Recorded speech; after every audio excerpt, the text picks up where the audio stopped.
দীর্ঘ বছর হয়ে গেছে আব্বু বলে ডাকতে মেহমান গুলো বাবাকে তোমার মাতা মালিকের কাছে বলি তিনি জেটিভি, সময়ের সাথে সত্যের পাশে। আখেরি মুনাজাতের মাধ্যমে সফলভাবে সম্পন্ন হয়েছে রাজাপুর তালিমুল কুরআন মহিলা মাদ্রাসার ইসলামী মহাসম্মেলন। ময়মনসিংহ জেলার নান্দাইল উপজেলার 11 নং খারোয়া ইউনিয়নের রাজাপুর গ্রামে অবস্থিত ঐতিহ্যবাহী মহিলা মাদ্রাসা তালিমুল কুরআন। উক্ত মাদ্রাসার 10ম বার্ষিক ইসলামী মহাসম্মেলন 21শে ডিসেম্বর 2025 তারিখ রোজ রবিবার মাদ্রাসা ময়দানে অনুষ্ঠিত হয়েছে। উক্ত মাহফিলে দেশ বরেণ্য উলামায়ে কেরামগণ বয়ান পেশ করেছেন। আমি প্রত্যেক বক্তার আংশিক বয়ান আপনাদের সামনে তুলে ধরেছি। একদিন তোমারি নাম মসজিদে হবে এলাম, তৈরি থেকো তৈরি রেখো, তৈরি থেকো তৈরি রেখো, কবরের মান সামান একদিন তোমারি নাম মসজিদে হবে এলান। লা ইলাহা লা ইলাহা ইল্লাল্লাহ, লা ইলাহা লা ইলাহা ইল্লাল্লাহ মুহাম্মাদুর রাসূলুল্লাহ সাল্লাল্লাহু আলাইহি ওয়া আলিহি ওয়াসাল্লাম। মাদ্রাসা তালিমুল কুরআন মহিলা মাদ্রাসা এর উদ্যোগে 10তম বার্ষিক ইসলামী মহাসম্মেলনের মুহতারাম সভাপতি, সহসভাপতি, সম্মানিত প্রধান অতিথি, বিশেষ অতিথিবৃন্দ, মুআজ্জাজ ও মুকাররম মুরব্বিয়ান আযম, বেরাদারান ইসলাম, কলিজার টুকরা যুবক ভাইরা, কচিকাঁচা শিশু, নিষ্পাপ মাসুম বাচ্চারা, পর্দার আড়ালের সম্মানিতা শ্রদ্ধেয়া আবেদা সালেহা জাকেরা, পর্দানিশীন মা ও বোনেরা, মহান আল্লাহ সুবহানাহু ওয়া তাআলা দরবারে অসংখ্য অগণিত শুকরিয়া আদায় করছি যে মহান রব্বুল আলামিন এই দীর্ঘ রাত পর্যন্ত আপনাকে লাগলেন। বিশরে হাফি কোন কাগজটা পাইছো, একটু ঘর থেকে নিয়ে আসো, আমি একটু দেখতে চাই। বিশরে হাফি ঘরে গিয়া ওই কাগজটা নিয়ে আসলেন। হাসান বসরি কাগজটা দেখে আর চোখ দিয়া ঝরঝর করে পানি পড়তে থাকে। বিশরে হাফি বলতে লাগলো, হযরত, ও হাসান বসরি, এই আরবি কাগজটা দেখে কেন কান্না করতেছেন? হাসান বসরি বলতে লাগলো, বিশরে হাফি, তোর কপাল বড় ধন্য, তোর কপাল বড় ভালো। এই কাগজের মধ্যে সাধারণ কোনো কথা লেখা নয়, এই কাগজের মধ্যে আল্লাহর ইসমে আযম আর আপনাদের মাদ্রাসা তালিমুল কুরআনে যেই কিতাবটা পড়া হয় ওই আল্লাহর কালামের আয়াত লেখা আছে। বলবেন না সুবহানাল্লাহ? এই তালিমুল কুরআন মাদ্রাসার মধ্যে কি পড়ানো হয়? কুরআন শরীফ। হাসান বসরি কুরআন শরীফ পড়তে জানে না, কুরআন শরীফ পড়তে পারে না, কিন্তু একটা কাগজের মধ্যে আল্লাহর কালামের তিলাওয়াত, আল্লাহর কালামের আয়াত যেই মাত্র দেখছে আর মোহাব্বত প্রকাশ করছে, আল্লাহর আরশ থেকে হেদায়েতের নূর ওই বৃষ্টি হাফের জন্য চলে আসছে। ঠিক তদ্রূপ এই তালিমুল কুরআন মাদ্রাসা যারা হাফেজ হইতেছে, আলেম হইতেছে, যেই মা বোনেরা আলেমা হইতেছে, হাফেজা হইতেছে, এই মাদ্রাসার উন্নতির জন্য, এই মাদ্রাসার কল্যাণের জন্য যদি আমরাও মাদ্রাসাকে ভালোবাসি, একটু জবাব দেন, আল্লাহর হেদায়েত আপনার উপর আমার উপর আসবে কি আসবে না? জোরে বলা মুসলমান, আসবে কি আসবে না? বিষ্ণু হাফি হেদায়েতের নূর পাইয়া আল্লাহর বন্ধু হয়ে গেছে। বলতেছিলাম আল্লাহর প্রতি, আল্লাহর নবীর প্রতি কেমন ভালোবাসা থাকলে নবীকে অনুসরণ করতে পারবেন। আল্লাহর পক্ষ থেকে হেদায়েত পাইয়া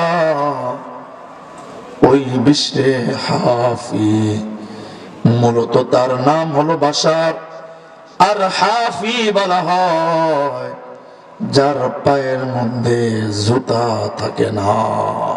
কি থাকে না? খালি পা ওয়ালা, যার পায়ে জুতা থাকে না তাকে বলা হয় হাফি। জমানার মানুষ, এলাকাবাসী জিজ্ঞাসা করতে লাগলো, ও বাশার, পায়ের মধ্যে জুতা পরো না, খালি পায়ে হাঁটো, কারণ কি? কারণ কি বলো? বিষ্ণু হাফি বলতে লাগলো, আমি জুতা পরে এই মদিনার মধ্যে কেমনে হাঁটি, আমি জুতা পরে এই মক্কার মধ্যে কেমনে হাঁটি, কারণ এই মক্কার জমিন, এই মদিনার জমিন, যে জমিনের অলি গলিতে আমার রাসূলের পা মুবারক লেগে গিয়েছে, রাসূলের পা যে জমিনে লাগছে, ওই জমিনে আমার জুতা পরে হাঁটবো এমন বেয়াদব আমি বিষ্ণু হাফি হই না। মোহতারাম হাজিরিন ও এলাকার মুসলিম ইসলাম প্রিয় তৌহিদি জনতা, আর মুফতি রেজাউল করিম মাহমুদী সাহেব দামাত বরকাতুহুম, আপনার কয়েদখানায় একজন যুবক আছেন, নাম তার ইউসুফ, সুন্দর ব্যাখ্যা বলতে পারে। আমাদের সাথে এই ঘটনা ঘটেছে, বাস্তব তাই ফলছে। আমার বিশ্বাস আপনার স্বপ্নের ব্যাখ্যা সেই বলতে পারবে। ইউসুফ আলাইহিস সালামের কথা বলার পরে বাদশা বলতেছে, ঠিক আছে ইউসুফের কাছ থেকে জেনে আসো। বাদশার কাছে অনুমতি নিয়ে ইউসুফ আলাইহিস সালামের কাছে যখন গেছে, তখন বলে বাদশার স্বপ্নের ব্যাখ্যা বলতে হবে। ইউসুফ আলাইহিস সালাম বলে, আমার স্বপ্নের ব্যাখ্যা এত সহজ না, আমাকে এক নাম্বার কথা হলো মিথ্যা মামলা দিয়া জেলখানায় আমাকে ঢোকানো হয়েছে, আমাকে জেলখানা থেকে মুক্তি দিয়া, আমাকে নিঃশর্তে, কোনো শর্ত নাই, নিঃশর্তে মুক্তি দিয়া, এবং আমি তো অপরাধী না, আমাকে নিরপরাধী সাব্যস্ত করে এখান থেকে আমাকে মুক্তি দিয়া রাজদরবারে সসম্মানে দাঁড় করাইলে আমি এ স্বপ্নের সঠিক ব্যাখ্যা বলতে পারবো। ইউসুফ আলাইহিস সালামকে জেলখানা থেকে বের করে নিয়ে আসছে, রাজদরবারে দাঁড় করাইছে। ইউসুফ আলাইহিস সালাম রাজদরবারে দাঁড়াইয়া এবার বাদশাকে বলতেছে, বাদশাহ আপনার স্বপ্নের ব্যাখ্যা হলো আগামী 7 বছর আসমানের বৃষ্টি পর্যাপ্ত পরিমাণে হবে, এত বৃষ্টি হবে, আর ওই বৃষ্টির বরকতে জমিনের বরকত বাইরা যাবে, জমিনের ফসল, জমিনের চাষাবাদ খুব ভালো হবে, ফসলাদি খুব ভালো হবে। এই 7 বছর এইভাবে চলতে থাকবে, পরের 7 বছর আবার এমন অবস্থা হবে আসমানের বৃষ্টি বন্ধ হয়ে যাবে, জমিন শুকায় যাবে, একবারে জমিনের মধ্যে অনাবাদ শুরু হয়ে যাবে, ফসলাদি হবে না, আর মানুষের মধ্যে খাবার সংকট দেখা দিবে, মহামারী দেখা দিবে, মানুষের মধ্যে এইভাবে অভাব চলে আসবে, না খাইতে না খাইতে মানুষ মারা যাবে। তবে হ্যাঁ, প্রথম 7 বছর যদি, এই পরবর্তী 7 বছরের দুর্ভিক্ষের অবস্থা যদি আপনি কাটাইতে চান, প্রথম 7 বছরের যে একটা অবস্থা বরকতের, এটাকে আপনি সম্পদ, এই খাবারগুলা অর্ধেক আপনার প্রজাদের মাঝে বন্টন করলেই হয়ে যাবে, আর বাকি অর্ধেক আপনি সরকারিভাবে এটাকে গোডাউনজাত করে রাখবেন। যখন পরবর্তী দুর্ভিক্ষের 7 বছর আসবে, আপনার প্রজাদের মাঝে এগুলো বিনামূল্যে সার্ভিস করবেন। ভাগ্য মনে করবেন এবং এদেরকে ধর্ম মনে করবেন যে আল্লাহ পাক ওই নদীর থেকে আমাকে বাছাই করিয়া এই শীতের রাত্রের আরাম থেকে আমাকে ফারেক করিয়া এখানে বসাইছে। কোরআনের আলু আমার অন্তরে আসার জন্যে, হেদায়েতের নূর আমার অন্তরে আসতে পারে, এই মজলিসে যে বরকত নাজিল হবে এগুলো আমি পেয়ে যাব। এটা আজকে আমার একটা বহুত বড় সওদা, এক মহা প্রতিদান, যেটা বর্ণনা করে শেষ করা যাবে না। এত বিশাল এক প্রতিদান আল্লাহ তাআলা রেখে দিয়েছেন। একটা ক্ষমার ঘোষণা, পাশাপাশি মহা প্রতিদান আল্লাহ তাআলা দিবেন। এই জন্য এই গুণগুলো যদি আমরা অর্জন করতে পারি, তাহলে 1 নম্বরে আ'আদাল্লাহু লাহুম মাগফিরাতান, 1 নম্বরে ক্ষমার ঘোষণা আল্লাহ তাআলা করেছেন যে ক্ষমা করে দিবেন। 2 নম্বরে আজরে আজিম দান করবেন, অনেক বড় একটা প্রতিদান আল্লাহ তাআলা আমাদেরকে দিবেন। তো এই গুণগুলো কি? আল্লাহ তাআলা বলেন, ইন্নাল মুসলিমিনা ওয়াল মুসলিমাত, নিশ্চয়ই মুসলমান পুরুষ এবং মুসলমান নারী, ওয়াল মুমিনিনা ওয়াল মুমিনাত, মুমিনরা কখনো পৌত্তলিকদেরকে বন্ধু হিসেবে গ্রহণ করবে না। যারা আল্লাহর নাফরমানি করে, আল্লাহকে অস্বীকার করে, যে সমস্ত তাগুত রয়েছে, তাগুতের সাথে কোনো মুমিনের বন্ধুত্ব হতে পারে না, আল্লাহ নিষেধ করে দিয়েছেন। লা ইয়াত্তাখিযুল মুমিনুনাল কাফিরিনা আউলিয়া মিন দুনিল মুমিনিন, মুমিন ব্যতীত অন্য কোনো কাফের মুশরিকের সাথে, তাদের সাথে মুমিনের বন্ধু হতে পারে না। ওমাই ইয়াফআল যালিকা, যদি এরকম বন্ধুত্ব কেউ করে, মুমিন ছাড়া, মুসলমান ছাড়া অন্যদের সাথে আত্মার অন্তরঙ্গ বন্ধুত্ব হয়ে যায়, আল্লাহ বলছেন ওমাই ইয়াফআল যালিকা ফালাইসা মিনাল্লাহি ফি শাইইন, আল্লাহর কাছে তার কোনো গ্রহণযোগ্যতা থাকবে না, আল্লাহর সাথে তার কোনো বন্ধুত্বের ছিটাফোঁটাও থাকবে না, আল্লাহর সাথে তার কোনো সম্পর্ক থাকবে না। আল্লাহ রাসূল বলেন মান তাশাব্বাহা বিকওমিন ফাহুয়া মিনহুম, যে যে জাতির সাথে সাদৃশ্য রাখবে, যার সাথে বন্ধুত্ব করবে, যার সাথে চলবে ফিরবে, হাসর নাসর একমাত্র তার সাথে হবে। সে যেই রকম বন্ধু পাবে, নসিবে তার সেই রকম অবস্থানে সেদিন তৈরি হয়ে যাবে। এই জন্য মুমিনের উচিত হচ্ছে মুমিনের সাথে বন্ধুত্ব করবে, ঈমানওয়ালা মানুষের সাথে বন্ধুত্ব করবে।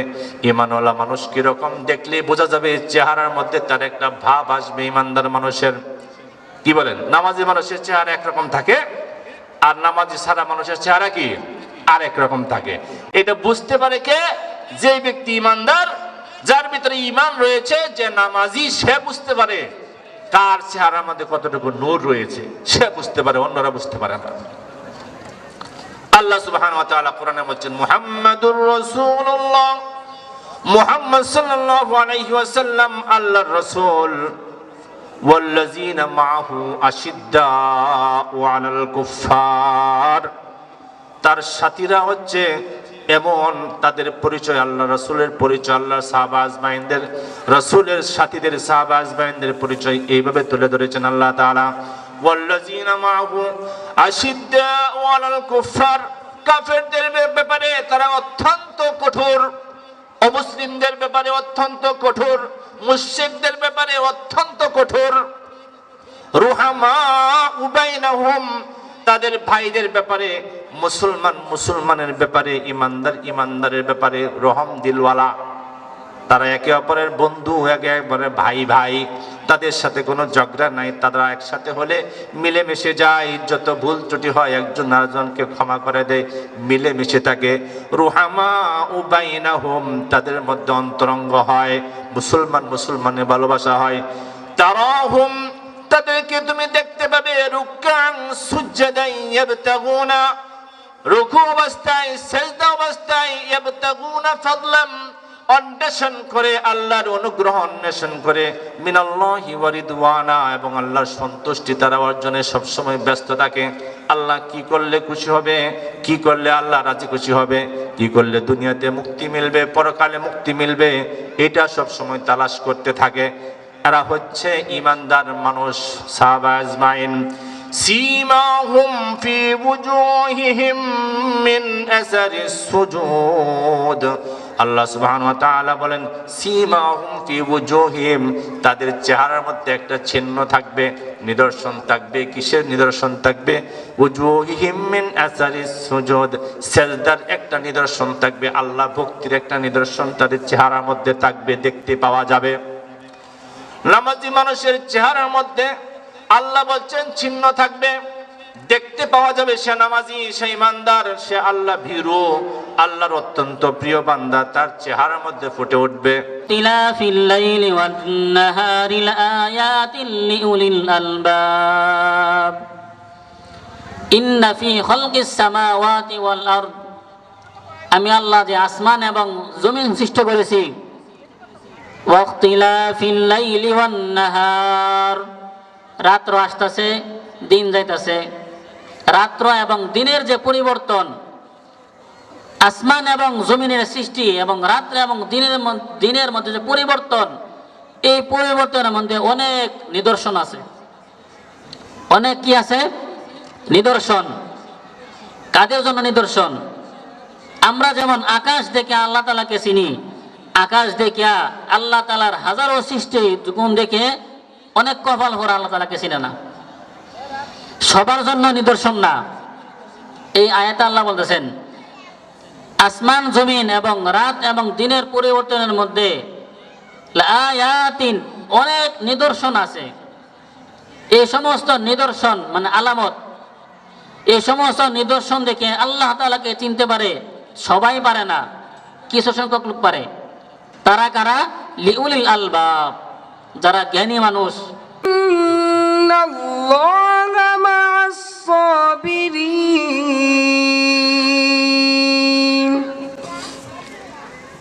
ওয়ালা তাকুলু লিমান ইউকতালু ফি সাবিলিল্লাহি আমওয়াত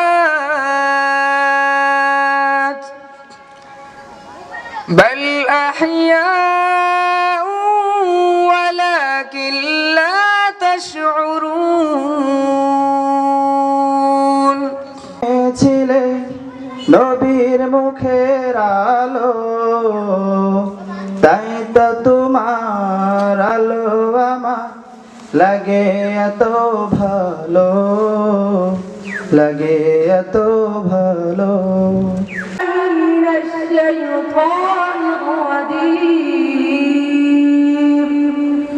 বিসমিল্লাহির রাহমানির রহিম। জানিলে প্রভু তোমারি প্রেম জানে, হৃদয় গহীনে